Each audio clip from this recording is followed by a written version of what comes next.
Selamat malam dan salam sehat. Bertemu kembali pada mata kuliah rehabilitasi sumber daya ikan dan lingkungan bagi mahasiswa semester 7 program studi manajemen sumber daya perairan. Pada minggu ini kita akan membahas modul 8 dengan topik rehabilitasi mangrove. Modul ini membahas tentang beberapa prinsip-prinsip dan metode rehabilitasi mangrove. Tujuan pembelajaran modul ini diharapkan mahasiswa mampu memahami beberapa prinsip bagi keberhasilan rehabilitasi mangrove dan metode rehabilitasi mangrove. Diskusi dalam pembelajaran modul ini dibagi ke dalam dua bagian. Yang pertama, prinsip-prinsip rehabilitasi mangrove, dan yang kedua, metode rehabilitasi mangrove. Modul ini dibahas dalam satu kali pertemuan pada minggu ke-12 ini. Langsung saja materi pertama, prinsip rehabilitasi mangrove. Rehabilitasi mangrove adalah suatu kegiatan yang sudah sangat familiar di dalam pemulihan ekosistem pesisir dan telah dilakukan selama beberapa dekade di berbagai belahan dunia.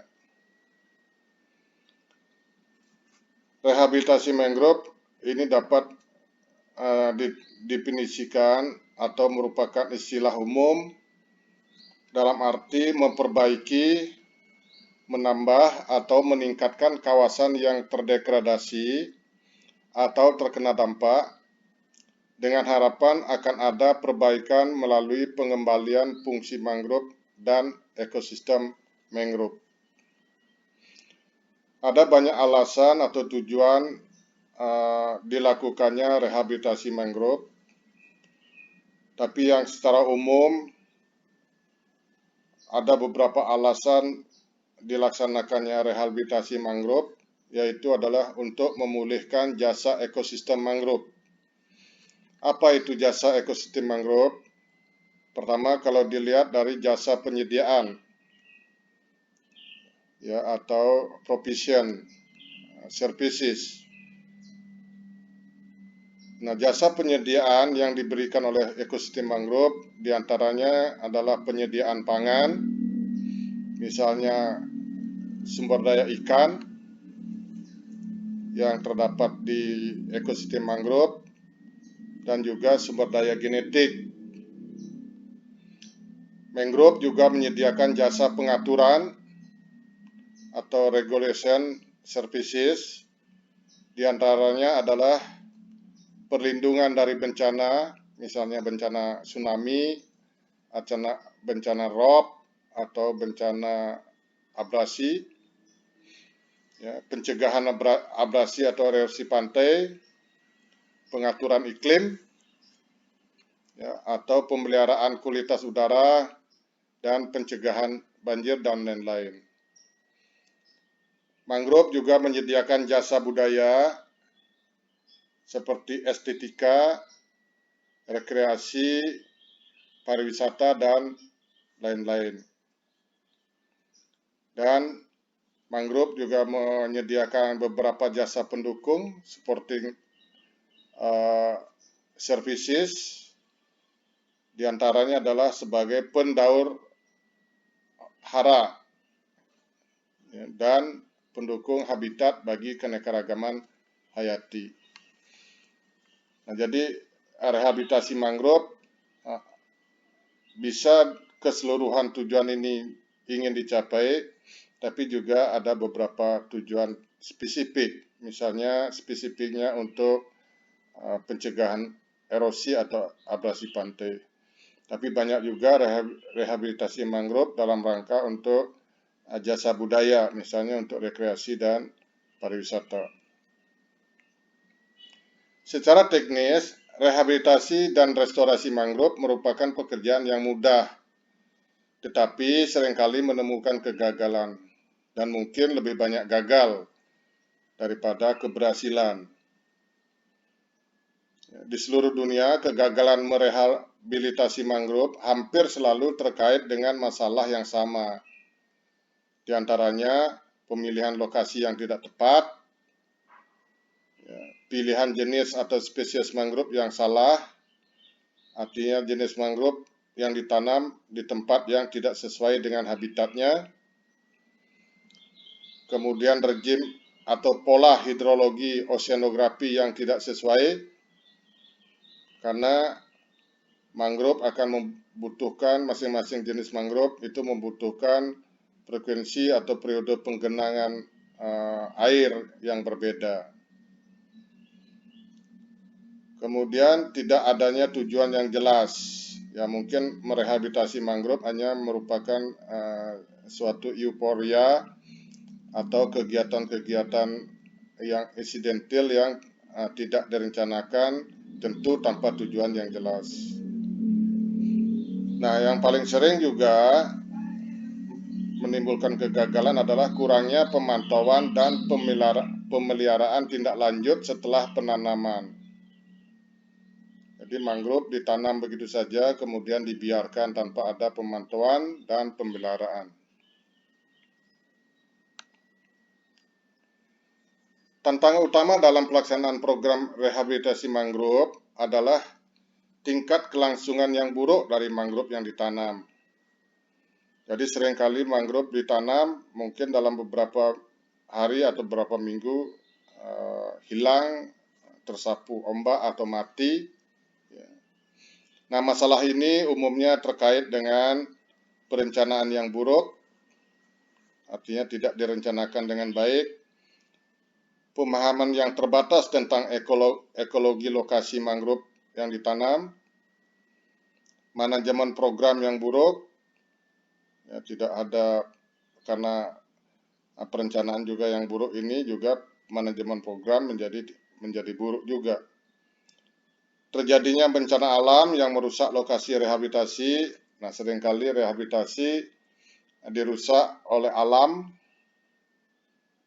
misalnya banjir, ya, banjir rob atau gelombang pasang ekstrim.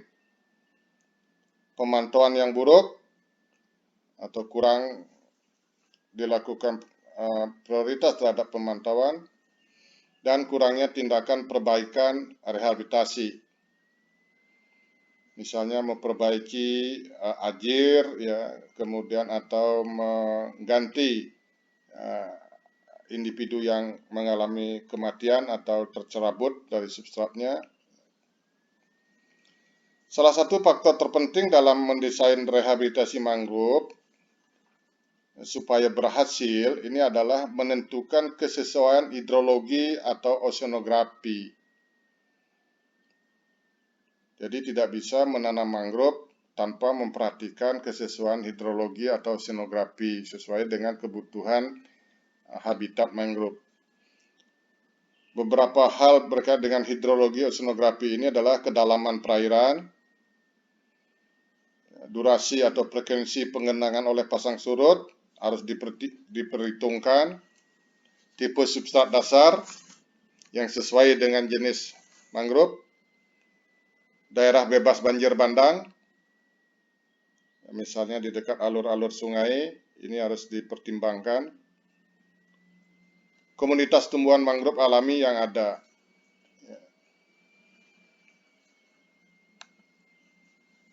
Nah, menurut PIL tahun 1998, dua kriteria utama untuk menilai keberhasilan rehabilitasi mangrove yaitu efektivitas dan efisiensi. Efektivitas di sini berkaitan dengan kedekatan di mana mangrove baru memenuhi tujuan awal program. Jadi efektivitas ini berkaitan dengan kedekatan di mana mangrove baru ini memenuhi tujuan awal dari program. Untuk apa program itu dilaksanakan. Kemudian dari efisiensi ini berkaitan dengan ukuran-ukuran tenaga kerja yang diperlukan, sumber daya yang tersedia dan dibutuhkan, dan material yang digunakan untuk memenuhi tujuan rehabilitasi. Jangan sampai kegiatan rehabilitasi hanya memboroskan dana, ya, jadi tidak efisien dari segi sumber daya. Selalu ada ketidakpastian yang tinggi dalam memenuhi keberhasilan rehabilitasi dengan melihat kriteria tersebut di atas. Tingkat kesulitan bervariasi dari berbagai kondisi lokasi, lingkungan kebijakan, dan komitmen terhadap program.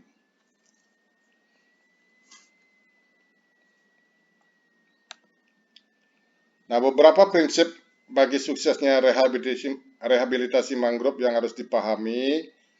Ya, pertama, pemilihan lokasi yang tepat atau benar. Jadi rehabilitasi mangrove harus fokus pada lokasi mangrove asli. Artinya daerah itu pernah menjadi habitat mangrove. Jangan nanti melakukan rehabilitasi mangrove tapi bukan merupakan habitat mangrove. Informasi yang memadai dan benar tentang ekologi dan hidrologi lokasi, ya, ini memainkan peran penting dalam merancang program rehabilitasi. Jadi semuanya berawal dari pemilihan lokasi yang tepat, terutama kesesuaian ekologi dan hidrologinya, terutama berkaitan dengan penggenangan pasang surut. Kemudian yang kedua, harus dipahami penyebab kerusakan mangrove dengan benar. Jadi harus dipastikan pada saat melakukan rehabilitasi mangrove, penyebab kerusakan sudah benar-benar dieliminasi, sudah bisa dihentikan. Jadi merancang program rehabilitasi mangrove yang efektif, efisien, dan sesuai bertumpu pada seberapa baik pemahaman dasar tentang akar masalah, kenapa mangrove itu terdegradasi. Yang ketiga adalah pendekatan sistem holistik. Pendekatan sistem holistik dalam rehabilitasi mangrove memastikan bahwa perhatian yang mencakup karakteristik biofisik, sosial, ekonomi, dan kelembagaan dipertimbangkan dengan baik. Jadi segala faktor itu harus dipertimbangkan secara menyeluruh atau holistik, menyangkut aspek biofisik, sosial, ekonomi, dan kelembagaan. Nah, pendekatan semacam itu memberikan analisis multidisiplin dari masalah dan solusi. Oleh karena itu, kegiatan rehabilitasi mangrove juga membutuhkan keahlian, kepakaran dari berbagai disiplin ilmu. Prinsip yang keempat adalah pelibatan pemangku kepentingan. Nah, jadi pada saat rehabilitasi mangrove ini harus dipastikan keterlibatan pemangku kepentingan yang transparan, adil, dan sehat, supaya proyek ini berhasil. Jadi tanpa ada pelibatan pemangku kepentingan, di situ seringkali menyebabkan kegagalan dari proyek rehabilitasi. Peran, tanggung jawab, dan pembagian manfaat juga harus jelas bagi setiap pemangku kepentingan. Jadi mulai dari awal peran itu harus diperjelas, terutama nanti manfaat-manfaat yang akan diperoleh dari rehabilitasi ini bagi para pihak ini harus jelas. Ya, ini nanti untuk apa, ya, siapa yang memperoleh manfaat dari awal harus dipertegas. Prinsip kelima adalah pemberdayaan. Jadi salah satu tujuan penting dari rehabilitasi mangrove adalah untuk membekali pemangku kepentingan lokal atau setempat dengan pengetahuan dan keterampilan yang diperlukan dan meningkatkan komitmen dalam melestarikan mangrove. Jadi program mangrove ini juga harus disertai dengan upaya pemberdayaan, terutama bagi pemangku kepentingan lokal. Semakin banyak mereka diikutsertakan dalam proses rehabilitasi, semakin baik mereka tumbuh secara kolektif dalam mengurus program nanti secara mandiri. Jadi untuk keberlanjutan dari rehabilitasi ini bisa diandalkan kepada keterlibatan pemangku kepentingan. Prinsip yang keenam adalah adaptif dan responsif. Rencana dan program rehabilitasi harus adaptif dan juga responsif terhadap perubahan keadaan untuk menghindari kegagalan. Jadi karena mungkin ada dinamika-dinamika alam atau sosial, ini harus selalu direspon dengan baik dan memperbaiki tindakan-tindakan nantinya, dan semuanya harus direncanakan. Lembaga yang melaksanakan program harus proaktif dalam menemukan kendala, membuat penyesuaian dan koreksi. Oleh karena itu, program rehabilitasi mangrove ini adalah program yang memang harus intensif, ya, mulai dari perencanaan sampai nanti implementasi sampai ditemukannya keberhasilan. Prinsip ketujuh adalah budaya berbagi. Nah, budaya berbagi ini tentu kita harus mau berbagi pengalaman, ya, pembelajaran ya, dari praktek-praktek terbaik yang pernah dilakukan dalam rehabilitasi. Ini harus dibagi, dikomunikasikan agar dapat membantu orang lain di dalam melaksanakan program serupa. Prinsip ke-8 adalah kerelawanan. Nah, karena banyak program-program dari rehabilitasi mangrove ini adalah program volunteer. Jadi pihak-pihak yang terlibat itu tidak dibayar. Dalam banyak kasus memang kesukarelaan atau penanaman mangrove tanpa dibayar ini memberikan pendekatan yang lebih baik untuk meningkatkan kesadaran, komitmen, dan rasa kepemilikan lokal dalam program rehabilitasi mangrove.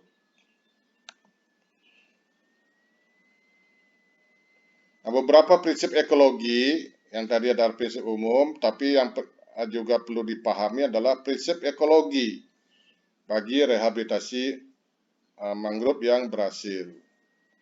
Pertama, memahami ekologi spesies mangrove di suatu lokasi, khususnya pola reproduksi, distribusi propagule ini calon benih ya, dan keberhasilan penumbuhan bibit.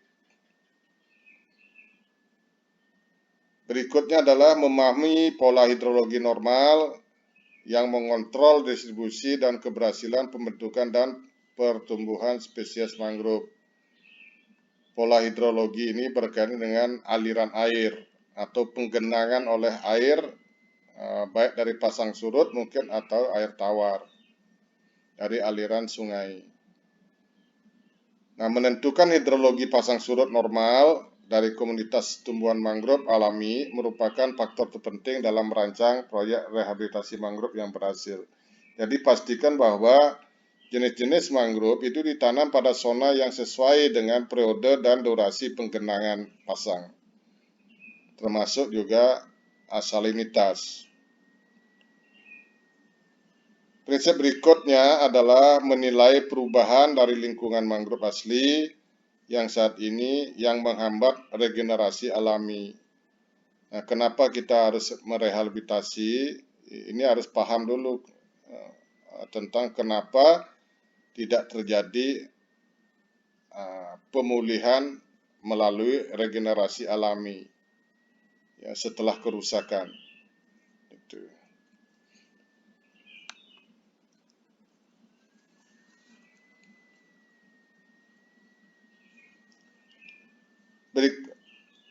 Berikutnya adalah memulihkan kondisi lingkungan, terutama hidrologi pasang surut, ya, misalnya melalui rehabilitasi anak sungai. Jadi mungkin dibutuhkan membuat saluran-saluran tertentu supaya aliran air ke area rehabilitasi berjalan normal dengan rehabilitasi anak sungai, ya, atau mungkin pemasangan gorong-gorong untuk memastikan karakteristik genangan pasang surut yang sesuai dan aliran air tawar yang cukup menuju tegakan mangrove. Prinsip ekologi berikutnya adalah memfasilitasi regenerasi alami. Nah, vegetasi pemulihan secara alami ini sangat diperlukan. Ya. Namun ini penting juga prinsip memfasilitasi regenerasi alami vegetasi mangrove dengan mendorong rekrutmen peremajaan alami sedapat mungkin. Nah, berikutnya adalah penanaman bibit atau propagul dengan bibit yang dikumpulkan di lapangan atau bibit yang dibesarkan di peremajaan atau di persemaian dilakukan hanya jika setelah dianalisis bahwa rekrutmen alami, pemulihan alami tidak akan memberikan kuantitas bibit yang memadai. Sesungguhnya penanaman kembali itu apabila memang rekrutmen alami tidak memadai untuk mensuplai bibit yang cukup. Jika dilakukan penanaman bibit, tanam spesies mangrove yang tepat sesuai dengan spesies yang ditemukan di lokasi referensi terdekat yang serupa.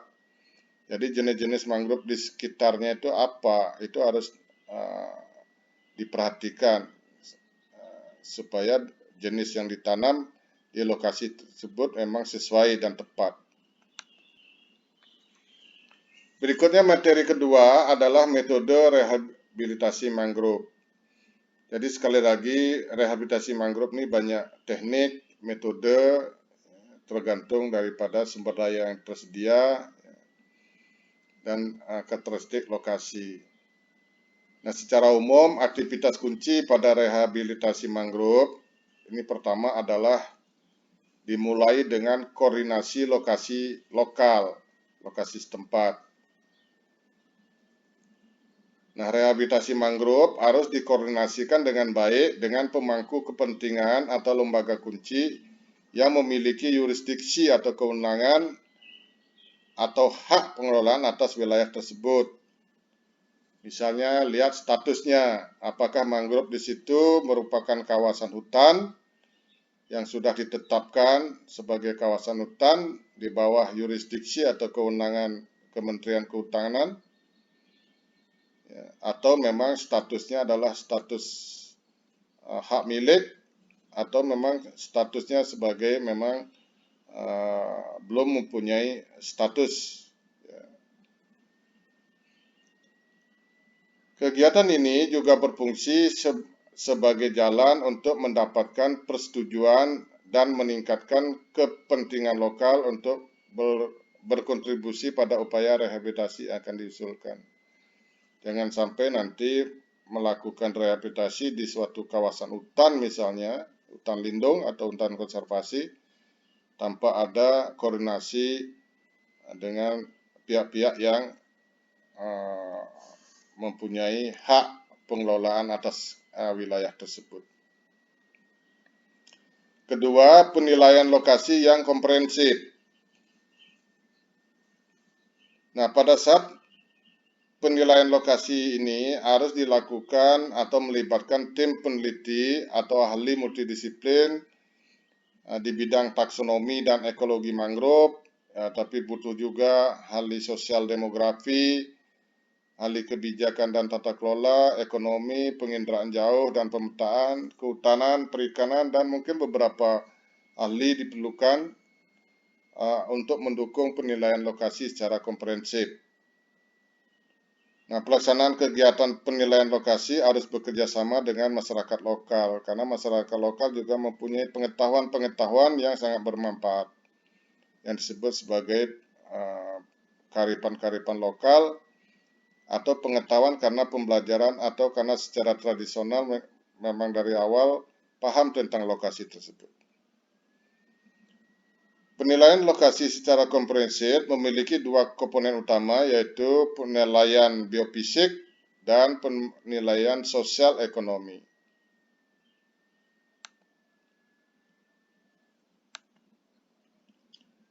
Penilaian karakteristik biofisik ini menyangkut analisis vegetasi yang dapat dilakukan melalui penilaian cepat atau rapid appraisal atau dalam hal penilaian yang ketat mengikuti desain pengambilan sampel dengan cara pengukuran beberapa parameter lingkungan. Penting untuk diperhatikan dalam analisis vegetasi perubahan historis, perubahan-perubahan lokasi ya, dari waktu ke waktu, dari masa lampau sampai saat ini, termasuk pola penggunaan lahan yang terjadi di wilayah tersebut. Nah, kemudian didukung oleh pelaksanaan wawancara informan kunci atau tokoh-tokoh, misalnya tokoh-tokoh masyarakat atau para tetua yang dapat membantu memperkaya dan memvalidasi analisis vegetasi. Sedangkan penilaian karakteristik sosial ekonomi ini untuk mengetahui kondisi sosial ekonomi dan demografi masyarakat lokal dan pemangku kepentingan. Dapat menggunakan teknik participatory rural appraisal atau penilaian cepat seperti wawancara informan kunci, diskusi kelompok fokus, ya, yang akan menjadi pendekatan yang ideal untuk pekerjaan mengenali karakteristik sosial ekonomi ini. Kesadaran lokal tentang nilai-nilai mangrove harus dinilai terlebih dahulu untuk mendapatkan berbagai kebutuhan dan kepentingan para pemangku kepentingan.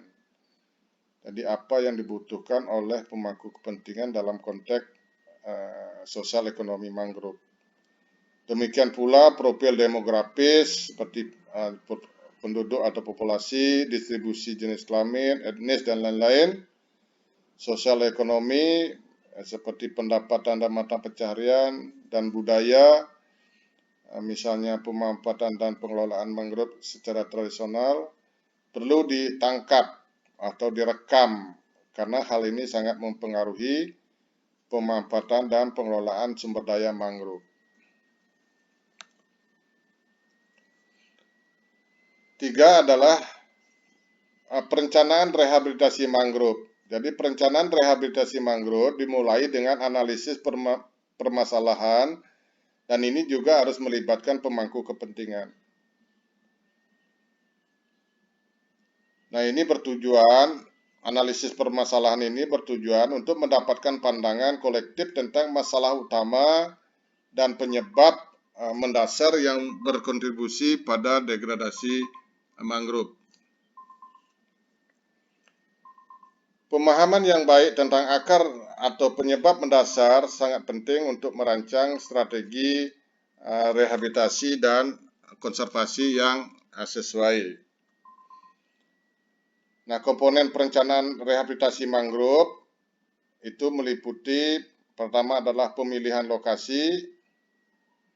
Jadi penanaman mangrove sebaiknya hanya dilakukan di zona intertidal tengah hingga atas di wilayah pesisir. Ya, di zona pasang surut tengah sampai atas, ya, sampai garis pantai, batas penggenangan pasang surut. Zona-zona ini adalah permukaan pasang surut, tempat mangrove tumbuh dan berkembang secara alami. Jadi jangan nanti merencanakan lokasi di tempat yang dalam, ya, yang pada saat surut masih tergenangi. Selain itu, lokasi mangrove asli termasuk misalnya tambak yang telantar harus menjadi sasaran rehabilitasi. Yang kedua, B adalah manajemen pembibitan. Jadi pembibitan harus direncanakan di lokasi yang strategis dan dekat dengan sumber benih. Ya, jadi di mana benihnya, sumber benih itu disitulah pembibitan. Jadi pembibitan bukan di dekat tempat merehabilitasi, tapi justru lebih baik di dekat sumber bibit. C. Penanaman. Jadi perencanaan penanaman ini meliputi pemilihan spesies yang sesuai desain atau kepadatan penanaman.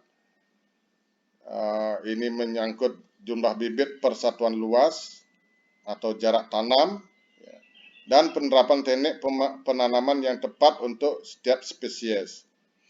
Ada teknik-teknik tertentu untuk setiap spesies. Berikutnya adalah pemeliharaan. Jadi perencanaan pemantauan rutin dan pihak siapa yang terlibat nanti dalam pemantauan, ya, pemantauan untuk tindakan pemeliharaan. Kegiatan utamanya adalah pada saat pemeliharaan ini adalah mengeliminasi alga atau sampah mungkin yang menempel pada bibit yang ditanam, tritip, ya, ini seringkali bibit yang ditanam itu ditumbuhi tritip, ini harus dieliminasi. Penanaman pengganti terhadap individu yang mati, dan apabila dibutuhkan membangun apo atau alat penahan ombak atau penghalang gelombang, ini perlu dibuat apo.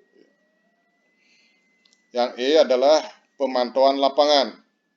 Jadi perencanaan pemantauan rutin untuk memeriksa apakah tujuan rehabilitasi terpenuhi.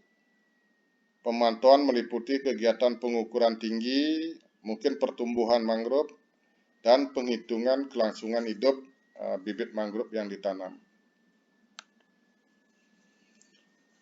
Yang keempat adalah implementasi proyek rehabilitasi mangrove. Jadi perencanaan rehabilitasi dimulai dengan analisis permasalahan pelibatan masyarakat setempat.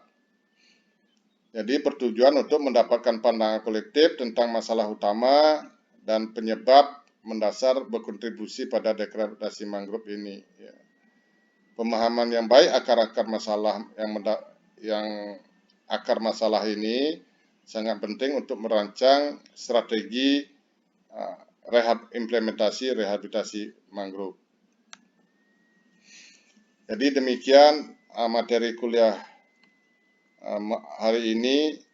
Selanjutnya kita akan diskusi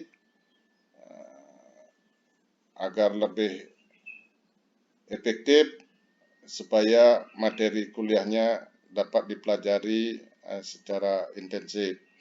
Sekian, kita ketemu nanti pada sesi diskusi.